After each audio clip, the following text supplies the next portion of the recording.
Hello, my name is Frederick Anaafi and you are welcome to your FredExcel lessons for today. Today, we are going to look at the Word document, and this is based on a question which one of my followers posed to me privately in a mail, asking that by their company policy, they have changed the font of all their documents to Geisha with a font size of 12. And because of this, anytime he's working, he has to select all the documents. What it means is that he has to select, use Control A to select and change the font to Geisha. He doesn't want to go through that long process again. He wants a situation where if he types, or by default, all the fonts will be Geisha, which is now the new font for the company, where every staff needs to use that font. By default, how can he quickly set the font to Geisha as the default font? And this is the process I proposed for my friend. First, you need to go to the font group, launch the font dialog box. In the font, go and look for Geisha.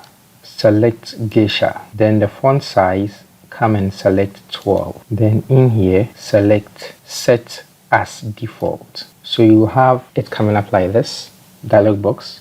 Do you want to set the default font to Geisha with 12 points, or for this document only, or for all documents? In this situation, my friend is proposing that in all his documents, it should be set as Geisha, so he will choose the second one. But for this exercise, for the purpose of this exercise, I will just choose this document only, set default, and click on OK, and click on OK again. Automatically, all my document, which is my current document, is changed to the font Geisha with the font size 12. So you can see they are all in Geisha. This is how smart you can really set or change your default font to any font you wish to. Thank you very much, and continue to follow us on this page, FredExcel, and don't forget to share and like our pages. Have a wonderful day. Bye bye.